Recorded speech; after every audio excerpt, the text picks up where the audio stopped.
जी की आड़ में अहंकारी हो गए, साधु संतों का सत्कार त्याग दिया, उनके साथ मजाक करने लगे। तुम क्या हो, तुम भटकते फिरते हो जंगल में, हैं, अपना कोई धंधा करके क्यों नहीं खाते हो, इस तरह की भाषा बोलने लगे। उस समय दुर्वासा जी उस बनी में जाकर बैठ गए, द्वारका के बाहर थोड़ी सी दूरी पे। और द्वारका के अंदर इस बात की एक ऐसी रूमर चली, चर्चा का विषय बना कि एक महापुरुष आए हैं दुर्वासा जी, बड़े पहुंचे हुए संत हैं और भूत भविष्य और वर्तमान की सब जानते हैं। श्री कृष्ण जी के पुत्र प्रद्युम्न और उसके साथियों ने मिलकर एक कुबदसु जी, उन्होंने एक फैसला लिया कि भाई ऐसे सुन रहे हैं कि ये दुर्वासा जी बड़े पहुंचे हुए महापुरुष हैं और भूत भविष्य की सारी जानते हैं, इसकी परीक्षा लेते हैं। उन्होंने क्या किया कि प्रद्युम्न को, श्री कृष्ण जी के पुत्र को, एक स्त्री का स्वांग करवा दिया, स्त्री के कपड़े बना दिए और एक गर्भवती स्त्री का स्वांग बना दिया। पेट के ऊपर एक कढ़ाया, जैसे छोंक छांक लान की छोटी सी कढ़ाई हो घर में, रसोई में एक छोटी सी कढ़ाई पेट का बांध दी और ऊपर का उसका लोगड़ बांध दिया, रुई सी, फिर कपड़ा बांध दिया और ऊपर के और ताले कपड़े पड़ा दिए और मुंह ढक लिया, घूंघट काट के चल पड़ी। 10-12 उसके साथ और जो शरारती स्कीम बना कर गए थे वो गए। दुर्वासा जी के पास जाकर उन्होंने कहा कि भगवान प्रणाम हो ऋषि जी को, हम आपके पास एक समस्या लेकर आए हैं। दुर्वासा जी ने पूछा, बोलो भाई क्या है तुम्हारी समस्या? कि ये व्यक्ति और ये इसकी पत्नी, इनके विवाह को 10-12 वर्ष हो गए थे ऋषि जी, अब भगवान ने दया बख्शी है या गर्भवती हुई है और ये उतावले हो रहे हैं। आपके बारे में सुना है कि आप भूत भविष्य और वर्तमान की सारी जानने वाले हो, तो ये आपसे ये पूछना चाहते हैं कि इसका लड़का होगा कि लड़की? अब दुर्वासा जी ने अपनी दूरबीन ला के देखा, देव दृष्टि, उसे वो समझ गया कि बकवास कर रहे हैं रामजादे। लाल आंख करके और ठाया चिमटा ने बोला, यादव कुल का नाश होगा, इससे तुम्हारा ना सर्वनाश होगा यादव कुल का, भाग जाओ रामजादो, तुम क्या कर रहे हो? और ये तो भाग लिए बालक, आगे थारा नाश होगा इससे। अब वो बच्चे भाग आए गांव में, बच्चा तक ये था, पोता लड़का हो रहा था निरोध, उसका प्रद्युम्न गए। बाकी कुबत तक कभी भी ये जो बुरा कर्म होता है आदमी को किसी न किसी एज में दुख जरूर देगा।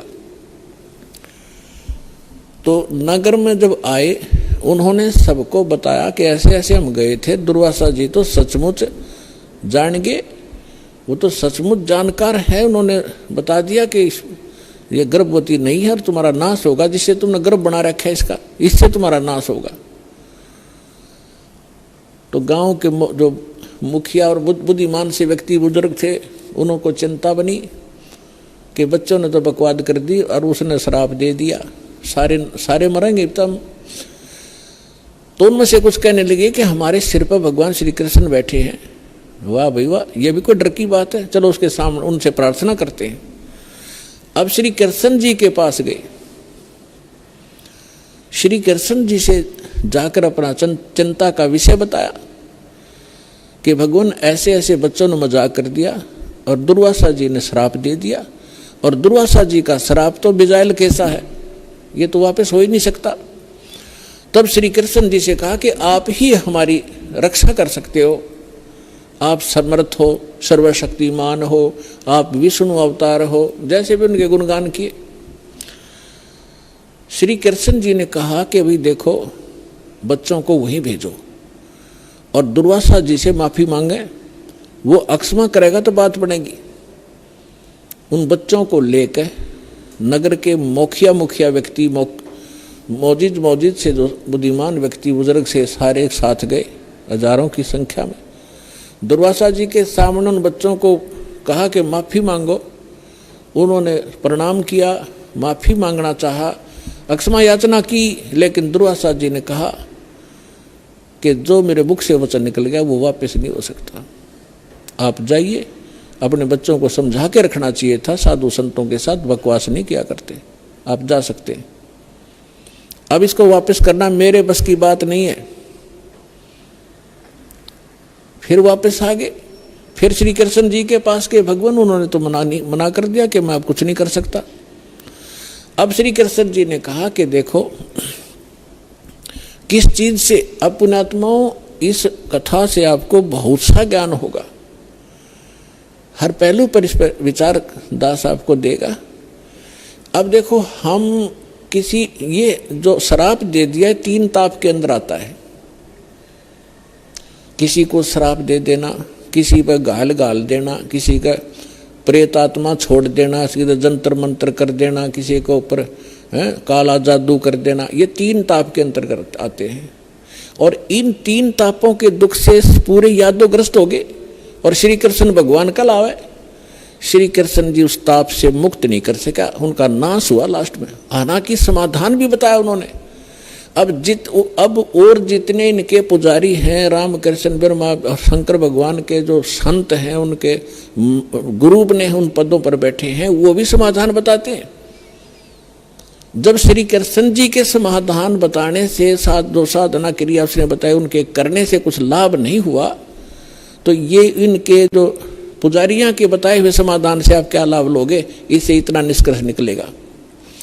अब क्या हुआ कि श्री कृष्ण जी ने कहा कि देखो चिंता मत करो, सीधा सा हल है इसका कि किस से हमारा नाश होगा, कि जो कढ़ाई बांधी थी पेट पे, लोहे की कढ़ाई, और जो कपड़े पहन रखे थे, वो लोगड़ रुई लगा रखी थी, इनको तो जला दो, कपड़ों को तो। रही बात कढ़ाई की, उस कढ़ाई को प्रभास क्षेत्र में चले जाओ, जमुना के किनारे सारे, और अपने ड्यूटी लगाओ 5-5, 10-10, 20-20 व्यक्तियों की डेली, कि उस कढ़ाई को पत्थर पर घिसा कर उसका चूरा बनाकर जमुना में फेंक दो। ना रहेगा बांस और ना बजेगी बांसुरी। सबने बड़ा अच्छा लगा कि भगवान श्री कृष्ण ने तो कमाल कर दिया, वाह भगवान, वाह भगवान। कि वो गुरु भी थे, श्री कृष्ण जी आध्यात्मिक गुरु भी थे पांडवों के और यादों के। तो इस बात को सुनकर सभी ने खुशी मनाई कि ठीक है, ना रहेगा बांस ना बजेगी बांसुरी। लगा दिए 20-20, 50-50 व्यक्तियों की सेवा कि जाओ जहाँ भगवान ने बताया उस क्षेत्र में जाकर, प्रभास क्षेत्र में, और जमुना के किनारे पत्थरों पर घिसा कर चूरा बना दो। अब घिसाण से पहले दोनों कड़े थे, वो कड़े तोड़े पहले तो अलग अलग पकड़न के। अब उन कड़े घिसाण की ड्यूटी अलग दे दी 4-4, 5 की, कि तुम्हारी ये कभी कितने दिन में घिसाओ इनको। बाकी उन्हें घिसू के वो कड़ा चूरा बना दिया। एक के पास 2-4 को कड़ा मिला था, जिसने लास्ट में थोड़ा सा रह गया था, वो गोल गोल नोका चमक गया, तो उस चमकदार सा घिसाने से चारों तरफ से चमक गया वो। तो उसने सोचा, जो आलसी सा था, सब ने अपना काम कर दिया, मेरा भी घिसा नहीं। तो उसने सोचा इसे एक कड़े में के बिजली पड़ा, यूं की यूं उसने जंगल में उस जमुना में फेंक दिया वो कड़ा। बाकी शेष कढ़ाई घिसा दी थी, उसका चूरा बना दिया। अब वो किसी मछली ने खाद्य पदार्थ जानकर वो खा लिया,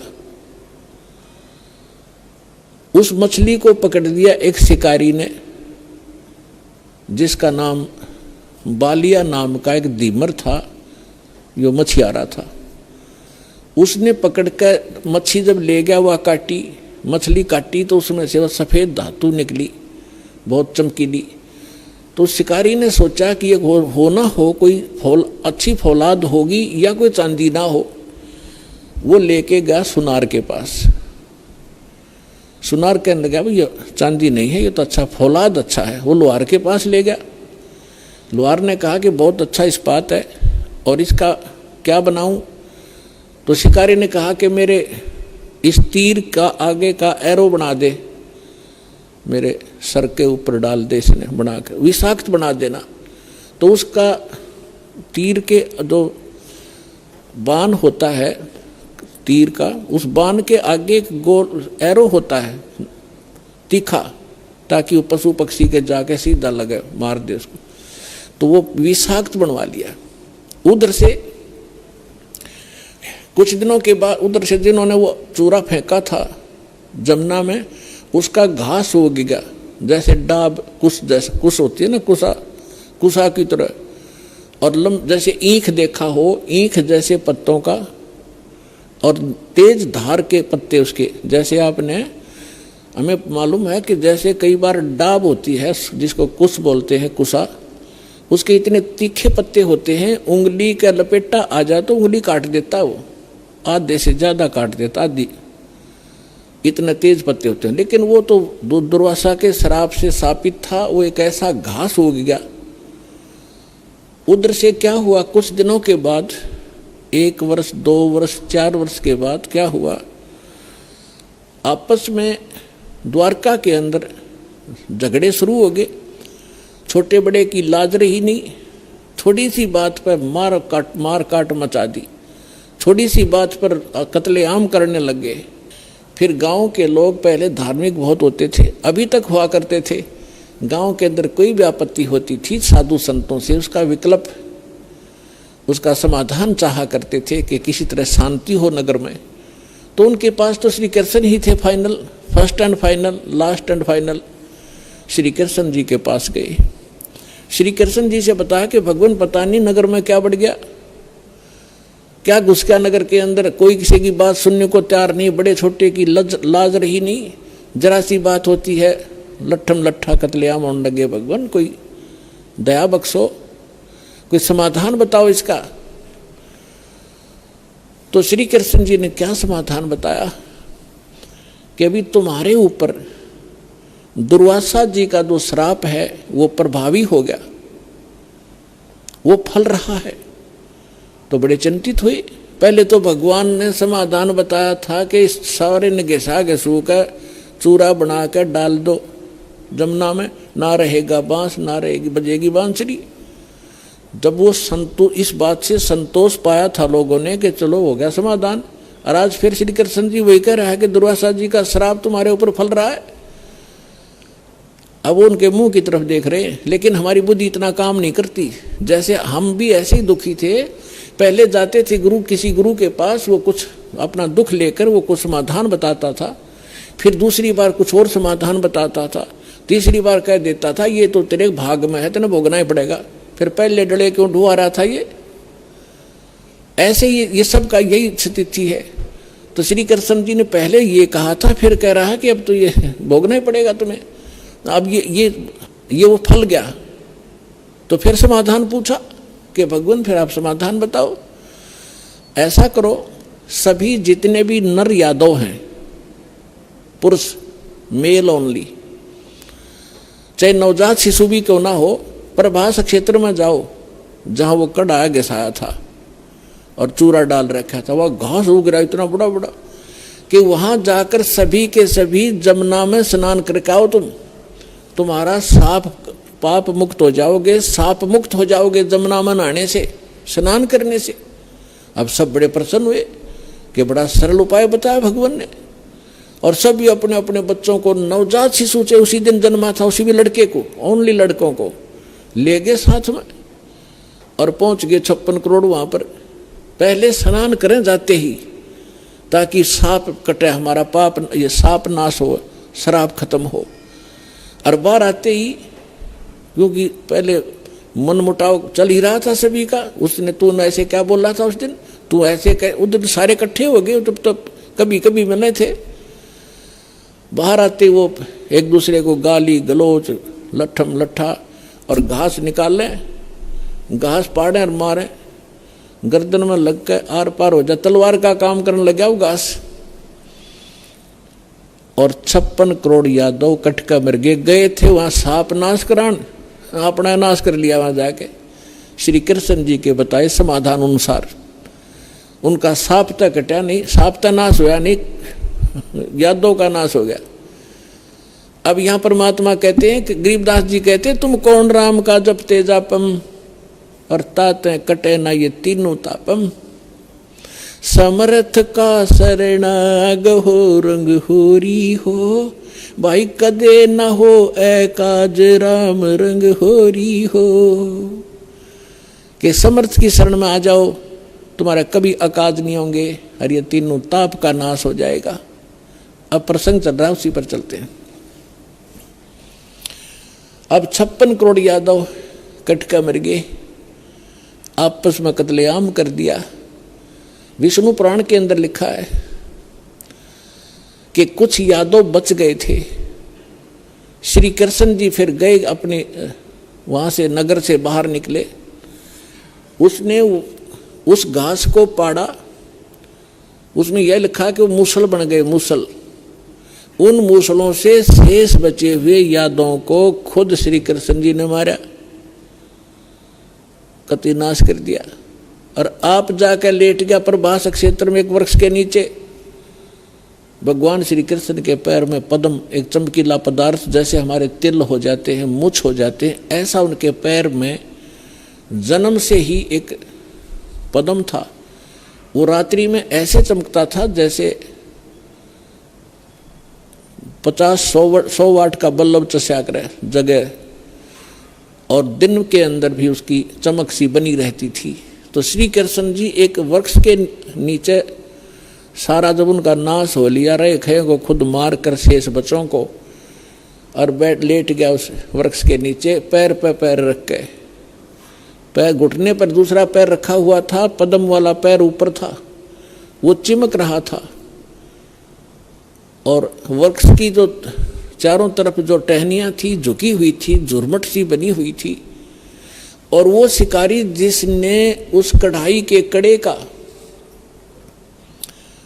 अपना विषाक्त तीर बनवाया था, जहर से बुझा कर तीर बनवा रखा था, उसी तीर को लिए हुए उस दिन, और सुबह से लेकर दोपहर तक वो घूमता रहा जंगल में। कोई शिकार नहीं मिला उसको, शिकार करने गया था। उसने क्या देखा कि वृक्ष की झुरमटें इतनी नीचे तक लटक रही थी, जमीन को छू रही थी। उनकी अंदर से उसने भगवान श्री कृष्ण जी के पैर के पद्म की एक चमक देखी। उसने सोचा कोई मर्ग बैठा है, हिरण, और उसकी आंख चमक रही है।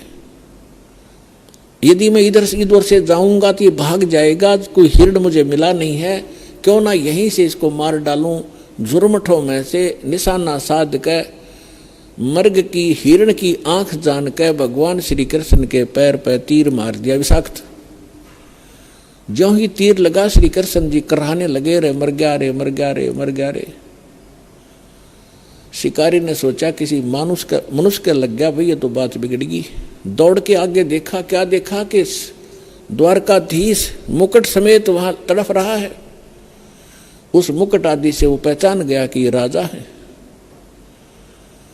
तब उसने करबद्ध होकर कहा कि भगवान मुझे गलती होगी, अनजाने में लग गया मेरी, आप तो अंतर्यामी हैं, आप सारी जानते हो, मेरी इच्छा नहीं थी आपको मारने की, मेरी कोई दुश्मनी नहीं थी आपसे, और ऐसे ऐसे मेरे से गलती होगी, मैंने आपके इस चमक को हिरण की आंख जाना। तब श्री कृष्ण जी ने कहा, क्योंकि काल के हाथ में रिमोट, वह दिव्यदृष्टि दे दी कि भाई ये तेरा और मेरा कोई पिछला अकाउंट था, वो क्लियर हो गया। तेरा और मेरा पिछला हिसाब था, वो क्लियर हो गया, तेरा दोष नहीं।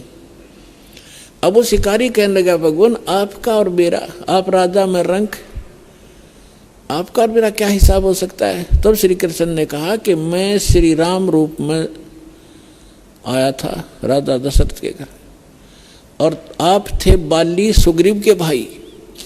उस समय मैंने आपको वृक्ष की आड़ लेकर धोखा देकर मारा था, और आपने जब कहा था कि आपने ये बदला देना पड़ेगा, आप युद्ध के नियम से फेल हो गए हो, तब मैंने कहा था कि तेरा बदला दूंगा। आज तेरा मेरा वो अकाउंट क्लियर हो लिया। अब यहां परमात्मा कहते हैं, बदला कहीं ना जात है इस तीन लोक के माही, सतगुरु मिले कबीर से फिर लेन देन कछु नाही।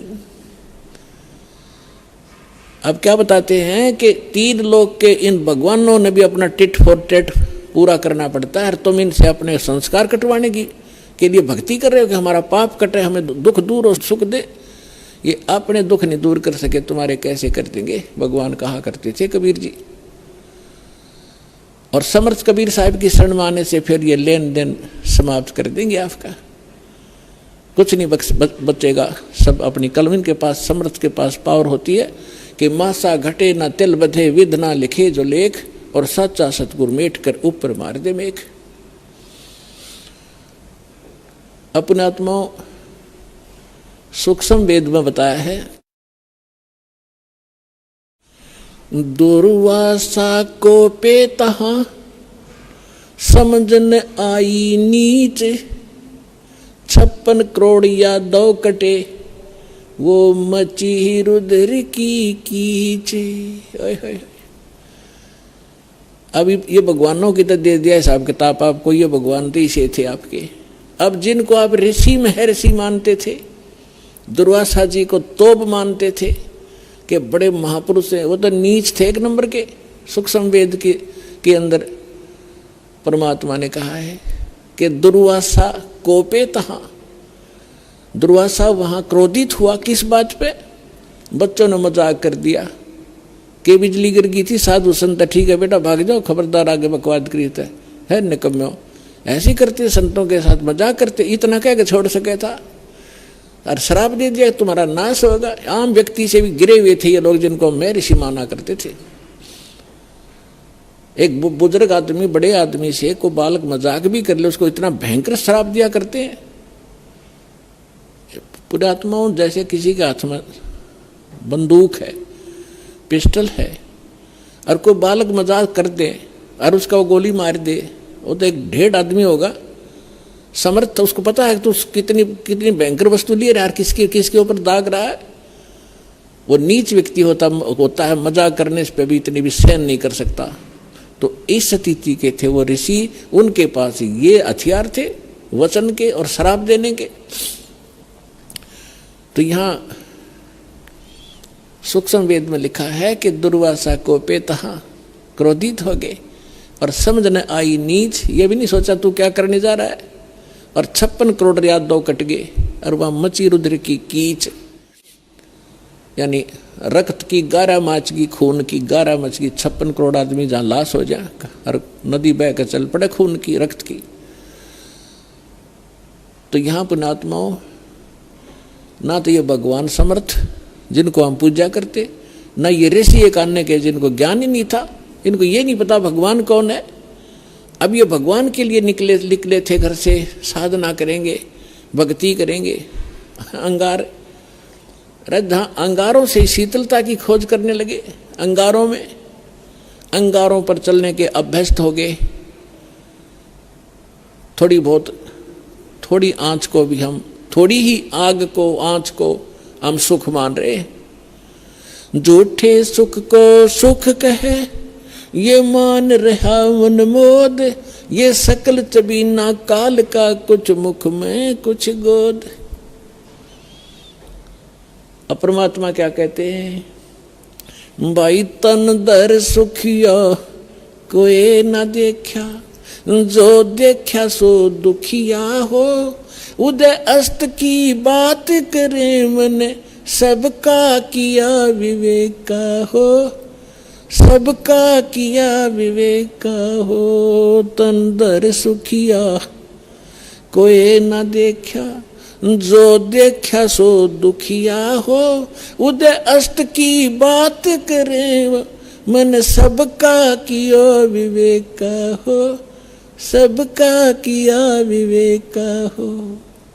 भाई घाटे बाधे सब जग दुखिया, के गृहस्थी बैरागी हो, घाटे बाधे सब जग दुखिया, के गृहस्थी बैरागी हो। सुख देव ने दुख के डर से, गर्भ में माया त्यागी हो, गर्भ में माया त्यागी हो। तंदर सुखिया कोई न देखा, जो देखा सो दुखिया हो, उदय अस्त की बात करते हैं मन, सबका किया विवेका हो, सबका किया विवेका हो।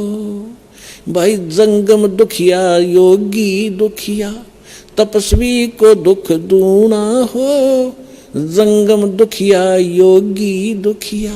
तपस्वी को दुख दूना हो, आशा तृष्णा सब में व्यापे, कोई महल न सुना हो, कोई महल न सुना हो। तन दर सुखिया कोई न देखा, जो देखा सो दुखिया हो। उदय अस्त की बात करते हैं, मन सबको किया विवेक हो, सबका किया विवेक हो। भाई साच कहूँ तो जग ना माने, पर झूठ कही ना जाई हो। साच कहूँ तो ये जग ना माने, पर झूठ कही ना जाई हो। ये ब्रह्मा विष्णु शिव जी दुखिया, जिन ये राह चलाई हो, जिन ये राह चलाई हो। तन दर सुखिया कोई न देखा, जो देखा सो दुखिया हो।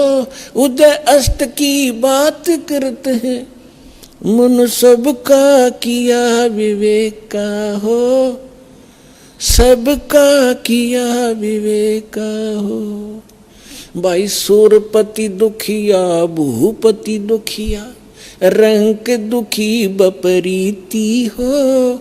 सूरपति दुखिया भूपति दुखिया, रंक दुखी बपरीति हो। कहे कबीर और सब दुखिया, एक संत सुखी मन जीती हो, संत सुखी मन जीती हो। तन दर सुखिया कोई न देखा, जो देखा सो दुखिया हो। उदय अस्त की बात करते हैं, मन सबको किया विवेक हो, सबका किया विवेक हो। सूरपति दुखिया भूपति दुखिया, रंक दुखी बपरीति हो। सूरपति दुखिया भूपति दुखिया, रंक दुखी बपरीति हो। कहे कबीर और सब दुखिया, एक संत सुखी मन जीती हो, संत सुखी मन जीती हो। तन दर सुखिया कोई न देखा, जो देखा सो दुखिया हो। उदय अस्त की बात करते हैं, मन सबका किया विवेक हो, सबका किया विवेक हो। पुणात्माओं, सौभाग्य आपका और धन आपके माता पिता जिनसे जन्म हुआ। आपको वो अनमोल वचन सुनने को मिल रहे हैं, जो इन ब्रह्मा विष्णु महेश को भी छींट भी नहीं लगी थी इस ज्ञान की, जो आपके ऊपर वर्षा कर दी भगवान ने। कभी सीडी के माध्यम से, कभी सत्संग के माध्यम से, कभी चिप के माध्यम से परमात्मा आपकी आत्मा पर वर्षा कर रहे हैं। और इस ज्ञान से एक बार परिपूर्ण हो जाना, आप देखना फिर भगवान यहाँ भी सुख देगा और सतलोक में जाओगे जहाँ कभी मृत्यु नहीं होती, कभी वृद्ध अवस्था नहीं आती, किसी चीज का अभाव नहीं वहां पर। भाई जो गुरु वचन पे डट गे रकट गे फंद 84 के, कट गे फंद 84 के, रकट गे फंद 84 के। भाई जो गुरु वचन पे डट गे रकट गे फंद 84 के। वस्तु मिली ठोर की ठोर, मिट गई मन पापी की।